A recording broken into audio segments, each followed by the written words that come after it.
एक बार फिर से आप सभी का स्वागत है एनडीटीवी राजस्थान के मंच पर। और हम लगातार हर सेशन में अलग अलग सेक्टर्स की बात कर रहे हैं। ऊर्जा के क्षेत्र में क्या बड़े परिवर्तन हुए हैं ये अभी तक हमने जाना है, और साथ ही साथ जो नए उद्योग स्थापित करना चाहते हैं उनके लिए क्या है वो भी हमने बात की है। लेकिन अब बड़ा महत्वपूर्ण विषय है, बात है शिक्षा की, जो कि पूरे देश और समाज को आगे बढ़ाने के लिए बड़ा महत्वपूर्ण काम इसमें होता है। और इसीलिए इसमें जैसा कि हमने इससे पहले आपको वादा किया था कि खास पैनल लेकर के आ रहे हैं, वो खास पैनल इस वक्त हमारे साथ मौजूद है। जरा एक एक करके आपसे उनको मिलवा देते हैं। हमारे साथ शिक्षाविद डॉक्टर PS वोरा जी कार्यक्रम में जुड़ चुके हैं। वोरा जी बहुत स्वागत है आपका। शिक्षाविद हमारे साथ राजेंद्र जोशी जी कार्यक्रम में जुड़ चुके हैं। राजेंद्र जी बहुत स्वागत है। हमारे साथ एक ऐसी शिक्षिका हैं जो कि राष्ट्रीय पुरस्कार से सम्मानित है, सुनीता गुलाटी जी बहुत स्वागत है आपका भी कार्यक्रम में। और साथ ही हमारे साथ डॉक्टर नूरजहां हैं जो कि प्रोफेसर हैं MS कॉलेज बीकानेर में। बहुत स्वागत है डॉक्टर नूरजहां जी आपका। लेकिन शुरुआत में राजेंद्र जोशी जी आपसे ही कर रहा हूं। हम हमेशा से देखते हैं कि शिक्षा के क्षेत्र में बड़े परिवर्तन इससे पहले तक उम्मीद लोगों के द्वारा भी की जा रही थी। जो पेरेंट्स होते थे वो भी उम्मीद करते थे कि कुछ बड़ा हो, कुछ चेंजेस हो। विजन 2030 राजस्थान को लेकर के आपको क्या लगता है कि ऐसी कौन कौन सी चीजें हैं जो कि उसके अंदर शामिल होनी चाहिए जिससे शिक्षा की गुणवत्ता में सुधार हो पाए? देखिए, ये बहुत ही महत्वपूर्ण विषय है जिस पर आपने बात शुरू की है। शिक्षा और विकास एक दूसरे के पूरक हैं। अगर आपको विकास चाहिए तो शिक्षा बहुत ज़रूरी है, और शिक्षा नहीं होगी तो विकास भी नहीं होगा। आपने देखा होगा कि पहले ज़माने में जब कोई ये कहता था कि बच्चा क्या कर रहा है, कि अब कोई बात नहीं, पढ़ाई वढ़ाई तो छोड़ दी, बिजनेस में डाल देंगे। लेकिन आज वो समय नहीं है। आज अगर बच्चे को आगे बढ़ाना है तो उसको बिजनेस में डालने से पहले शिक्षा में डालना होगा। यह जिस सरकार ने समझ लिया, जिस समाज ने समझ लिया, उस समाज ने और उस देश ने, उस प्रदेश ने प्रगति कर ली। मैं केरल में 1 महीने रहा था सर, और केरल के विकास करने का सबसे बड़ा कारण यह है कि वहाँ 100% लिटरेसी है, और उन्होंने ये तय कर लिया कि हमको शिक्षा के माध्यम से आगे बढ़ना है।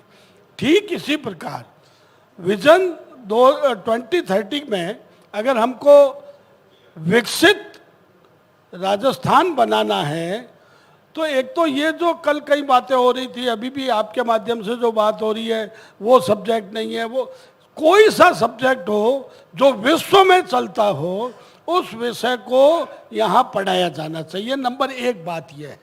ये बार बार मांग आ रही है कि हमारे स्कूल में राजस्थानी होनी चाहिए, केमिस्ट्री होनी चाहिए, फिजिक्स होनी चाहिए। यह मांग उठनी ही नहीं चाहिए। और विजन 2030 में हर सब्जेक्ट, चाहे जिसके 5 स्टूडेंट भी हैं, तो उसको पढ़ाया जाना चाहिए। नंबर 1। नंबर 2, मेरा मानना यह है कि ये जो कह रहे थे कि हमने सरकारी स्कूलों में गरीब का बच्चा जाता है, गरीब का क्या होता है? हम इतने संसाधन दे रहे हैं, और अशोक गहलोत साहब तो विजन 2030 में इतने संसाधन दे रहे हैं।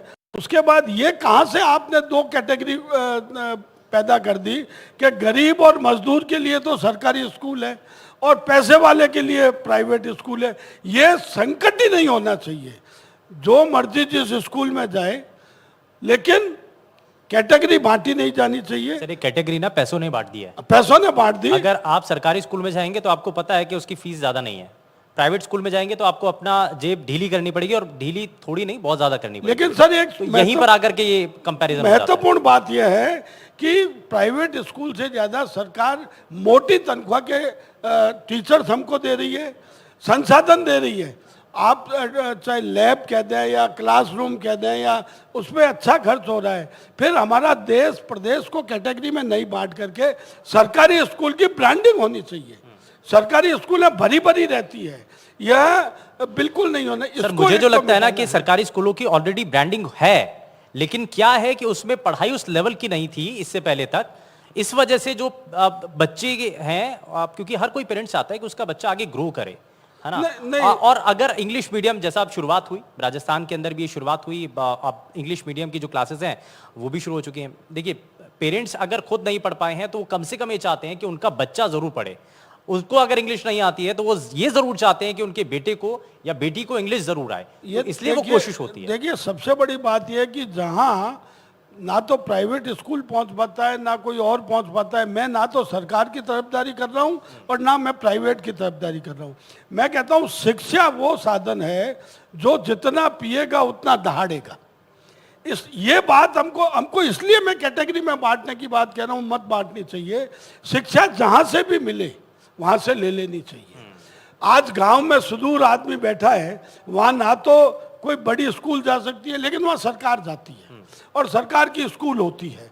उसको हमको मजबूत करना चाहिए, वहाँ अच्छी पढ़ाई होनी चाहिए, हर सब्जेक्ट होना चाहिए और प्रत्येक व्यक्ति को यह समझ लेना चाहिए कि मैं जिस स्कूल में जा रहा हूँ, एक तो क्योंकि बच्चों में क्या होता है कि आपस में अरे नहीं ये तो उस बड़ी स्कूल में प्राइवेट में पढ़ रहा है, ये बेचारा सरकारी में, इसको बच्चों में थोड़ी सी मानसिक तनाव आ जाता है। इसको दूर करने के लिए मैं केरल में रहा सर, केरल में तो कंपटीशन मेरा तो कहना यह है कि इसलिए सरकारी स्कूलों के अंदर क्वालिटी ऑफ जो एजुकेशन है उसको हमें इंप्रूव करने की जरूरत है। मैं वापस आता हूं सर, मैं जरा, हमारे साथ पीएस वोरा जी भी हैं। वोरा साहब, एक बड़ा अच्छा यहाँ पर पॉइंट सर ने उठाया है। उन्होंने कहा कि हमें चाहे किसी भी स्ट्रीम का या कोई भी सब्जेक्ट है या कोई भी लैंग्वेज है, वो हमारे स्टेट के अंदर, हमारे इलाके के अंदर, कॉलेजेस के अंदर, इंस्टीट्यूट के अंदर वो पढ़ाई जानी चाहिए, ताकि उसकी जानकारी बच्चों को हो, चाहे वो कहीं पर भी हो। तो ये सबसे पहले, अगर कोर्सेज नहीं होंगे बच्चों को पढ़ाने के लिए, तो वो बच्चा क्या पढ़ेगा फिर? नहीं सर, बिल्कुल आपका सर ने जो पॉइंट उठाया है वो बिल्कुल फैक्ट है, लेकिन मैं थोड़ा सा इससे डिफर करता हूँ सर। मुझे ऐसा लगता है कि हमें ना अब एक अपना मेंटालिटी बदलना पड़ेगा सर। हम साक्षरता के दौर से अब बाहर आ चुके हैं। अब हमें ग्लोबल आउटपुट प्रोड्यूस करना है और 140 करोड़ का हमारा मुल्क हो गया है, वर्ल्ड की सबसे बड़ी आबादी डिक्लेयर हो गई है और आने वाले समय में ये यूथ मुल्क भी होने वाला है। तो एक बहुत बड़ा चैलेंज आने वाला है जिसको हम पढ़ा रहे हैं, क्या वो स्किल्ड वर्कफोर्स है? मैं तो इस सब्जेक्ट की रेस से ही बाहर आ रहा हूं सर। मैं तो कह रहा हूं कि आप मुझे बताइए कि क्या जिसको मैं निजी में हूं या ये सरकारी में है, पहली बात तो ये मुद्दा हमें खत्म करना पड़ेगा सरकारी और निजी का। नीतियां ऐसी आनी चाहिए जिसमें एक ही तरीके की एजुकेशन हो और उस एजुकेशन में क्वालिटी सबसे इंपॉर्टेंट हो। सर दिक्कत यह है कि हमारी एजुकेशन में क्वालिटी का कोई मेजर नहीं है, कोई मेजरमेंट नहीं है। और क्वालिटी के मेजर के अंदर दो बातें होनी चाहिए, बच्चों को एडवांस एक्सपोजर देना हमारी पहली अप्रोच, और दूसरी स्टूडेंट सेंट्रिक टीचिंग करना सर। अब एडवांस एक्सपोजर का मेरा मतलब यह है कि सर अब आप बताइए कि अगर आप उसको एडवांस चीजें नहीं पढ़ाओगे, हमारे यहाँ क्या हो रहा है, ग्रेजुएशन के बाद मास्टर्स हो रही है, मास्टर्स के बाद वो डॉक्टरेट कर रहे हैं, उसके बाद भी वो अनस्किल्ड है, उसके बाद भी वो इलिटरेट है, उसके बाद भी वो अनएम्प्लॉयड है। और वेस्टर्न कंट्रीज में क्या हो रहा है, वो ड्रॉप आउट्स हैं सर। वो ड्रॉप आउट्स होने के बाद क्या कर रहे हैं, एंटरप्रेन्योरशिप कर रहे हैं सर। तो दिक्कत ये है कि हम लोग एडवांस एक्सपोजर की बात नहीं करते। मैं कह रहा हूं ये बहुत जरूरी है। तो अब इसकी शुरुआत क्या की जाए? इसकी मतलब हमें 8th 10th से हम बच्चों को स्किल्ड करना शुरू कर दें? नहीं बॉस, इसकी शुरुआत का सिंपल सा फॉर्मूला है। हमारे यहाँ ब्रिज बिल्डिंग नहीं है सर। स्कूल को नहीं पता कॉलेज को क्या चाहिए, और कॉलेज को एक्चुअली उस पर सारी जिम्मेदारी है कि उसका एम्प्लॉयमेंट देना है। और कंपनी से हमारा कोई टाइप नहीं है एक्चुअली। कॉलेज का और यूनिवर्सिटीज का और कॉर्पोरेट का टाइप नहीं है, ब्रिज नहीं है। स्कूल का और यूनिवर्सिटी कॉलेज का ब्रिज नहीं है। और पेरेंट की एक्सपेक्टेशंस तो सर हाईएस्ट लेवल पे है और उनका अधिकार भी है। वो आज की डेट पे इस मुल्क का जो तीसरा प्रतिनिधि है, आजाद मुल्क का, राइट, तो उसके दूसरा प्रतिनिधि यानी उसके पेरेंट्स को तो क्वालिटी एजुकेशन नहीं मिली, लेकिन वो ये मादा रखता है कि मेरे बच्चे को मिलनी चाहिए। लेकिन वो क्या कर रहा है, उसके लिए वो खरीद भी रहा है एजुकेशन को, लेकिन क्या at the end of the day quality deliver हो रही है? तो सर ईमानदारी से अगर हम इस तरीके का एक ब्रिज बिल्डिंग करें और एजुकेशन के अंदर क्वालिटी ही मुद्दा बनाएं सर, और इसके लिए बहुत चीजें की जा सकती हैं सर। एक मेन चीज तो अगर आप अलाउ करो तो मैं बोलूं, हमें लगता है कि मुझे लगता है हमें हमारे यूथ को एक तो नौकरियों की रेस से निकालना पड़ेगा। अगर ये नौकरियों के रेस से निकल जाएंगे तो आरक्षण और ये चीजें मुद्दे ही नहीं रहेंगे, ये सिर्फ राजनीतिक बातें हो जाएंगी सर, हम लोग भटकेंगे नहीं। और कैसे निकालें सर उसको नौकरी की रेस से बाहर? हम लोग उसको अगर उसकी स्किल मैपिंग शुरू करें, भगवान ने हर बच्चे को एक डिफरेंट टैलेंट दिया बॉस, और स्कूल लेकिन आप प्रैक्टिकल होकर के समझिए। नहीं, चाहे पैनल में बैठे हुए आप सभी हैं, हमारे साथ जो ऑडियंस में बैठे हुए लोग हैं या जितने भी दर्शक इस वक्त देख रहे हैं, क्या वो चाहेंगे कि उनका बेटा नौकरी ना करे? नहीं, आप ये कहना चाह रहे हैं? नहीं, मैं नौकरी वाली बात नहीं कह रहा। मैं नौकरी से बड़ा सपना दूं अगर उसको, तो मैं अगर उससे भी बड़ा सपना उसको दिखाऊं और मैं अगर उसको ये भी बताऊं कि आपके बच्चे के अंदर ये टैलेंट है जो डिफरेंट है, भी स्कूल होने के नाते मेरी जिम्मेदारी है कि जो भगवान ने एक इनहन टैलेंट दिया है, अल्लाह ने, गॉड ने, वाहिगुरु ने जो टैलेंट दिया है, एटलीस्ट मैं उसका सर्च तो करूं और उसके बाद एक पेरेंट्स के साथ भी ब्रिज बनाऊं, चाहे वो सरकारी स्कूल हो चाहे निजी स्कूल हो, चाहे वो ग्रामीण का पेरेंट हो या एक शहरी पेरेंट हो, हर बच्चे में एक नई चीज है सर। और सर अब हम लोग ग्लोबल लीडर बनने, 5वीं इकोनॉमी बन चुके हैं बॉस, कब तक हम इस तरीके की ये कन्वेंशनल बातें करेंगे? चेंजेस बड़ा जरूरी है, जब बहुत तक ये ज्यादा बदलाव जरूरी नहीं है। आएगा तब तक हम आगे नहीं बढ़ पाएंगे, तेजी से कम ग्रो नहीं कर पाएंगे। लेकिन सुनीता जी, मैं एक चीज, क्योंकि आपने बहुत बारीकी से काम किया है, आपने बड़े स्पेशल चाइल्ड के लिए, आपने स्पेशल बच्चों के लिए आपने बहुत काम किया है, आपको लगता है कि अभी भी कुछ परेशानियां रहती हैं? हम एक तरफ क्वालिटी एजुकेशन की बात कर रहे हैं, दूसरी तरफ हम देखते हैं कि बच्चों को शिक्षा ही मुहैया नहीं हो पा रही है।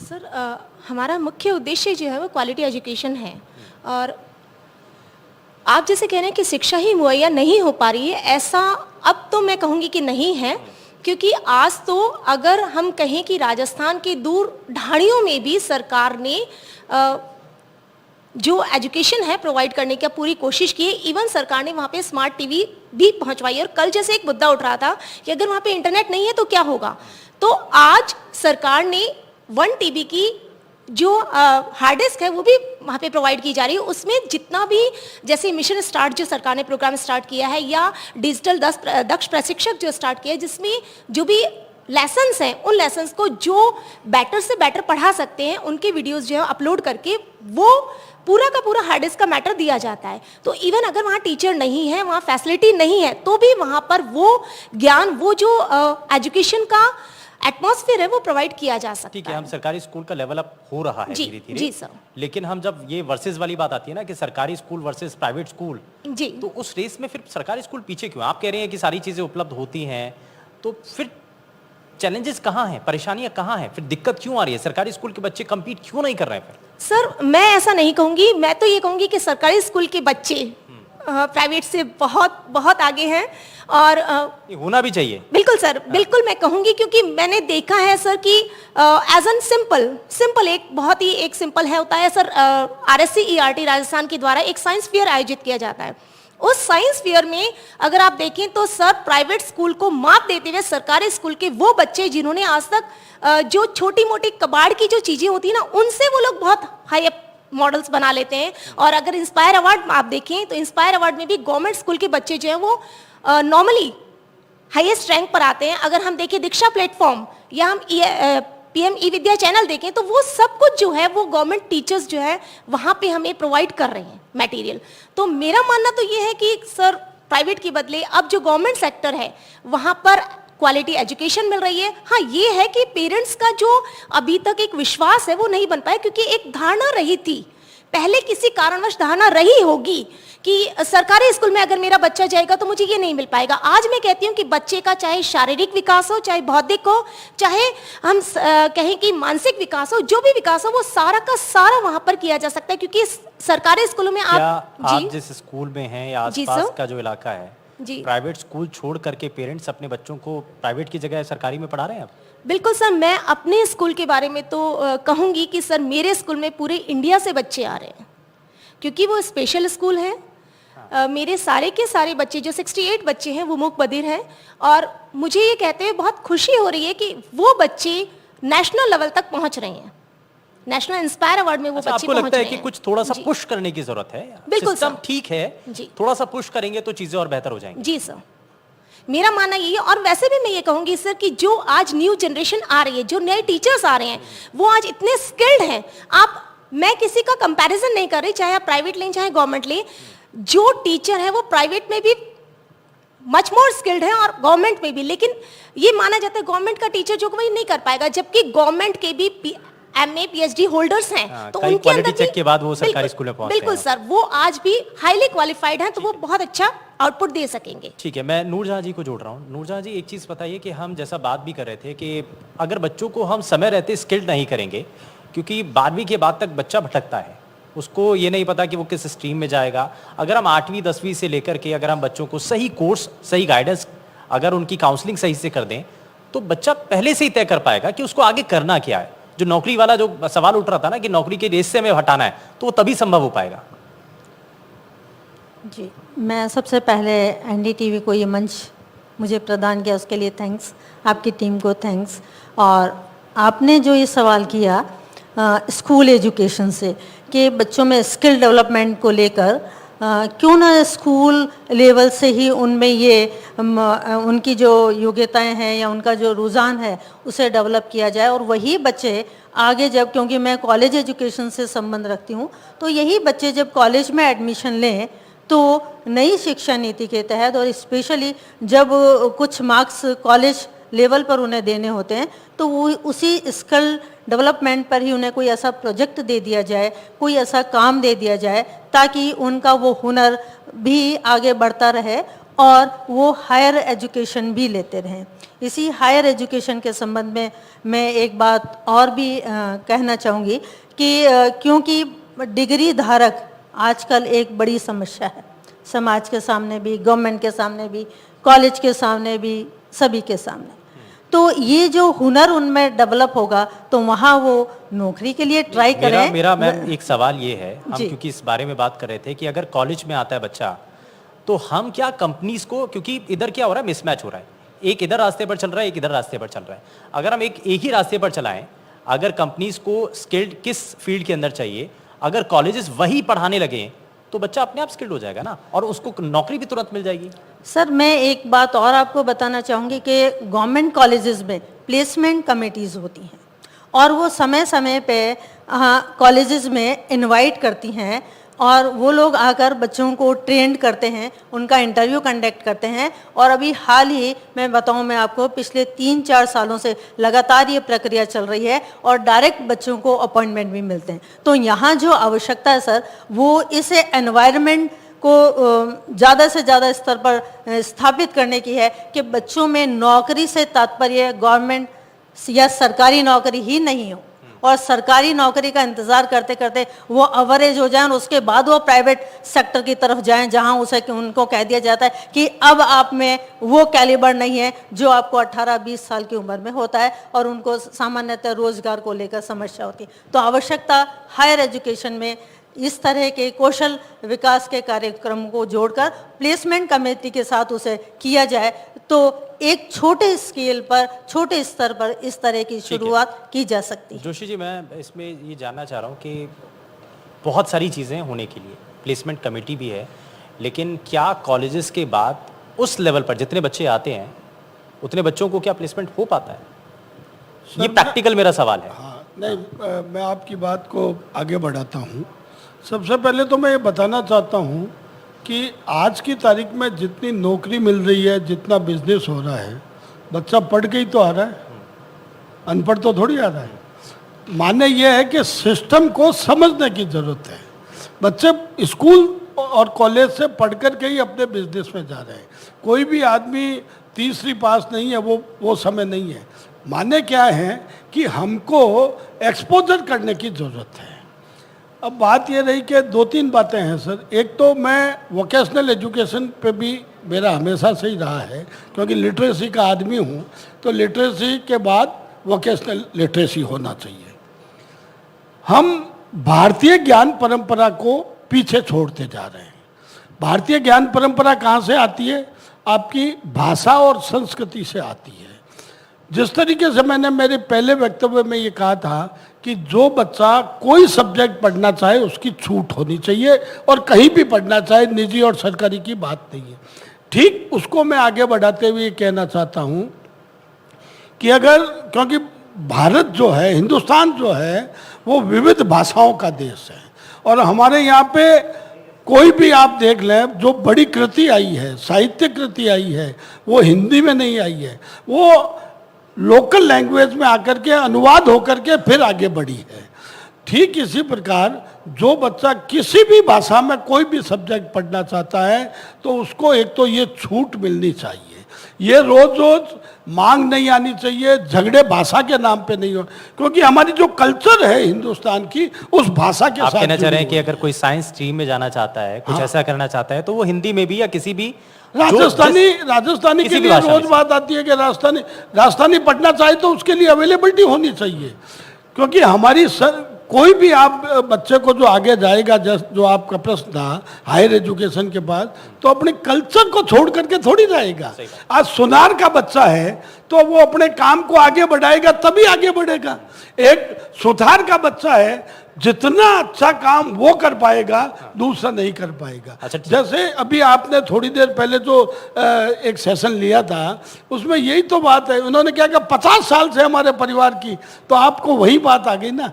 उस बिजनेस को आगे बढ़ाने में हमें बच्चों को तैयार करना चाहिए। ठीक है। अच्छा, मैं थोड़ा सा आगे बढ़ता हूँ, नई शिक्षा नीति को लेकर के भी बात कर रहा हूँ वोरा साहब। नई शिक्षा नीति के जरिए हम अगर राजस्थान के विजन 2030 को लेकर के बात कर रहे हैं, उस मिशन की बात कर रहे हैं, तो नई शिक्षा नीति के जरिए क्या हम मान रहे हैं कि 30 तक बड़ा बदलाव देखेंगे आगे आने वाले समय में? और देखिए सर, ये तो बिल्कुल यकीनन ये चीज़ होने वाली है, और राजस्थान के हिसाब से तो मुझे लगता है अब चूंकि सरकार का ये टारगेट है तो डेफिनेटली बढ़ेगी बढ़ेगी। बाकी सब दूसरे सूबों में भी ये चीज़ हो रही है। अब अगर राजस्थान की पर्टिकुलर बात करें 2030 की, तो मैं फिर वही चीज़ कहना चाहूँगा सर, हम लोग इंडस्ट्री लेड इकॉनमी तो है नहीं सर। अगर आप राजस्थान की बात करें, एग्रीकल्चर लेड इकॉनमी है, टूरिज्म लेड इकॉनमी है। अगर हमें यहाँ पे इंडस्ट्री लेड करना है या सर्विस सेक्टर लेड करना है, तो फिर वही बात है सर, हमें एंटरप्रेन्योरशिप को प्रमोट करना पड़ेगा सर। मैंने पहले भी बोला कि सर मैं बच्चों को नौकरी के रेस से इसलिए निकालना चाहता हूँ कि उन्हें बड़ा सपना दिखाना चाहता हूँ सर। और एक और तस्वीर है राजस्थान की ना, एक और तस्वीर है एजुकेशन हब के तौर पर है। कोटा की बड़ी पहचान है, और ये सिर्फ किसी एक स्टेट में नहीं, एक दो स्टेट में नहीं, पूरे देश भर के अंदर और दुनिया भर के अंदर कोटा की एक अलग पहचान है।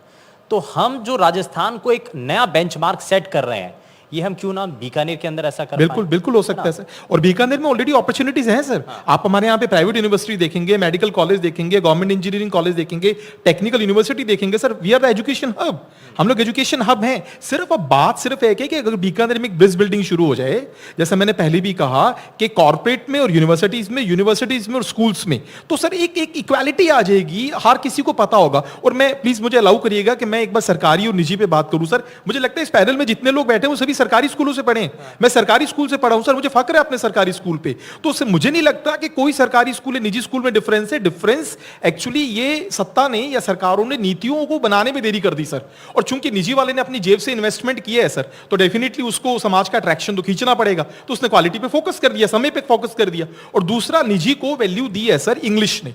कहीं ना कहीं अब ये जरूरत भी आ गई, प्राइवेट सेक्टर आ गया सर, तो उसमें एम्प्लॉयबिलिटी के लिए वो लैंग्वेज जरूरी होगी। तो एक जो ट्रांसफॉर्मेशन हुई ना, वो गवर्नमेंट को क्रिटिसाइज करके नहीं हुई है स्कूलों को। अब इसमें ना दो बात समझ रहे हैं, शिफ्ट हुआ है सर। क्वालिटी है और दूसरा आपने फैसिलिटी दी है, तो ये इसीलिए अलग हो जाते हैं। आप सुनीता जी, जो आप कह रहे हैं ना कि सरकारी स्कूल और प्राइवेट स्कूल में अंतर क्या है, तो यही बड़ा अंतर हो गया है। और जब पेरेंट्स को लगता है ना थोड़े से पैसे भी हैं, बेशक अपना खाना पीना थोड़ा सा कम कर लेंगे, लेकिन वो चाहेंगे कि मेरे बेटे को वो क्वालिटी मिले जो हमें शायद नहीं मिल पाई थी, या जिस रेस के लिए दौड़ रहे हैं वो। जी यही अंतर है सर। लेकिन मैं आज के संदर्भ में यही कहना चाहूंगी कि आज राजस्थान का कोई भी सरकारी स्कूल ऐसा नहीं है जहाँ पे प्राइवेट से कम फैसिलिटीज हैं। चाहे आप स्मार्ट टीवीज देखें, चाहे आप स्मार्ट क्लासेस देख लें, चाहे आप इंफ्रास्ट्रक्चर देखें। आज राजस्थान में स्पेशली मैं भामाशाहों का तहे दिल से धन्यवाद देना चाहूंगी, जिन्होंने बढ़ चढ़कर सपोर्ट किया। और राजस्थान के लगभग सभी स्कूलों में कंप्यूटर लैब है, वहाँ पे इंफ्रास्ट्रक्चर भी बेस्ट है। इवन जो फैसिलिटीज़ हैं, जो क्वालिटी एजुकेशन है, वो भी सुपर्ब लेवल पर है। इवन राजस्थान का जो मैं कहूँगी कि सर दीक्षा पोर्टल, आप सभी जानते हैं कि राजस्थान ही इंडिया का दीक्षा पोर्टल है। उस पे दीक्षा पोर्टल पे राजस्थान जो है वो नंबर 1 पर है। पीएम ई विद्या चैनल, उस पे राजस्थान के जो टीचर्स हैं उनके वीडियोस जो है वो नंबर 1 पे चल रहे हैं। राजस्थान का कोई भी बच्चा, चाहे वो कक्षा 1 का भी बच्चा हो, वो अपनी किताब को खोलता है, किताब में से हर एक के पास लगभग मोबाइल होता है सर। मोबाइल से वो स्कैन करता है, और अगर उसको कुछ मैटर समझ में नहीं आ रहा है तो वो उसको समझ पा रहा है। क्या ये क्वालिटी एजुकेशन वो प्राइवेट स्कूल में ले पाएगा? मैं सर सॉरी टू इंटरप्ट। नहीं, कोई नहीं, इसमें ठीक है ना। ये हम ये कहा करते थे ना सर कि भाई सरकारी स्कूलों में ये नहीं था। आज सरकारी स्कूलें जो है सर, वो प्राइवेट से लगभग टक्कर लेते हुए बहुत आगे पहुंच चुके हैं। मैं किसी स्कूल को, सरकारी या प्राइवेट को, पुनः रिक्वेस्ट कर रही हूँ कि मैं किसी का कंपैरिजन नहीं कर रही। कंपटीशन होना भी चाहिए, और अगर ये कंपटीशन नहीं होगा तो हाँ। केरल में मैं केरल में 1 महीने तक स्टडी पे रहा था। केरल में एक है सर, प्राइवेट और गवर्नमेंट का जो, मैं यहाँ जो बात आपको नई शिक्षा नीति पे जो आपने शुरू की है, कहना चाहता हूँ, सरकार को एक भर्ती बोर्ड बनाना चाहिए, और भर्ती बोर्ड की जिम्मेदारी सरकार के पास हो, और वो भर्ती प्राइवेट और सरकारी दोनों के लिए एक ही होनी चाहिए। सरकार उस टीचर की भर्ती खुद करे, और प्राइवेट में भी वो भेजे और सरकार में भी वो भेजे। टीचर्स की सैलरी का क्या होगा फिर? सरकार देगी, सरकार देती है। प्राइवेट स्कूल वाले मैं क्या मॉडल करेंगे? के रूप में कह रहा हूँ आपको, केरल में ऐसा ही चल रहा है। केरल में यही मॉडल है, मैं अध्ययन करके आया हूँ। वहाँ पे सरकार ट्रेजरी से दोनों को देती है और वहाँ कंपटीशन चलता है जहाँ सरकार का जो स्कूल है, अब यहाँ स्कूल सरकारी और प्राइवेट की बात नहीं है, सरकार का जो स्कूल है उसका रेशियो आगे चलता है।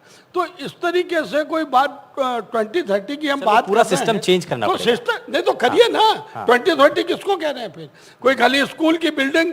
एक तो बात मैं सर आपको बता दूं, देश या प्रदेश ईंट चूने पत्थर से नहीं बनता है।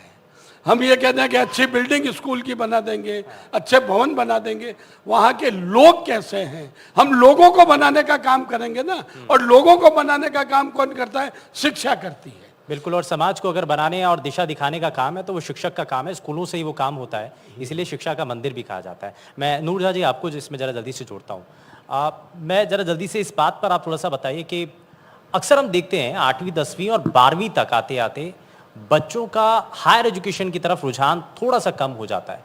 आपका असेसमेंट क्या है इसके पीछे, कारण क्या आपको नजर आता है? मतलब 12वीं तक आते ही बच्चा लगता है कि शायद ठीक है इतना ही है, उसके बाद सिर्फ जॉब करनी है। तो ये क्या, इसको चेंज कैसे किया जा सकता है?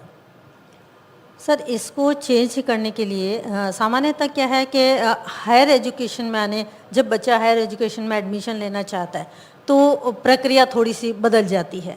मैं राजस्थान की बात करूं कि आजकल सरकार की तरफ से जो एडमिशन्स होते हैं बच्चों के, वो ऑनलाइन है।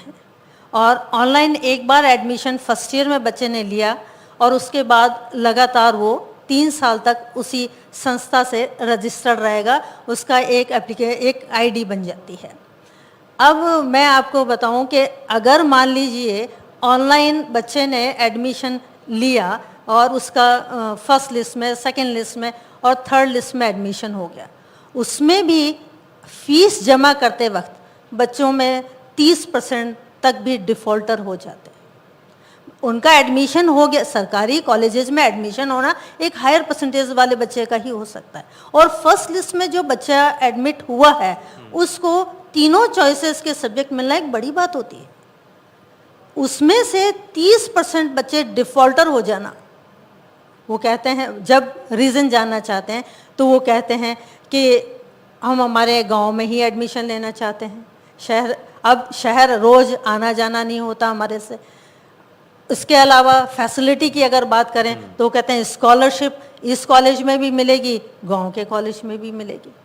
तो आवश्यकता सर इस बात की है कि जो कॉलेज एजुकेशन के बच्चे हैं उनमें डिग्री के साथ साथ कुछ ऐसा शुरू किया जाए जिससे रुझान उनका कॉलेज एजुकेशन की तरफ, हायर एजुकेशन की तरफ बढ़े। चाहे उनका अपना ग्रामीण क्षेत्र का अगर कोई व्यवसाय है, कोई ऐसा स्किल है जो उसके साथ जोड़ा जाए, तो बच्चों का रुझान इस ओर बढ़ेगा। लेकिन एक बात ये बिल्कुल सही है सर कि गवर्नमेंट कॉलेजेस के एडमिशन ऑफ होने के बाद, गवर्नमेंट कॉलेज के एडमिशन ऑफ होने के बाद प्राइवेट कॉलेज में बच्चे प्रवेश लेते हैं। यानी कि ये मैं जो है संभाग स्तर पर, ये मैं आपको संभाग स्तर पर जो बड़े कॉलेजेस हैं वो वहाँ ऐसा होता है, ग्रामीण क्षेत्र में ऐसा नहीं है। ठीक है, बहुत शुक्रिया, आप हमारे साथ जुड़े। बड़ा खूबसूरत पैनल और बड़े अच्छे तरीके से उन्होंने समझाया है कि कैसे हमें 2030 के अगर इस लक्ष्य को पूरा करना है तो क्या क्या हमें सुधार करने की जरूरत है।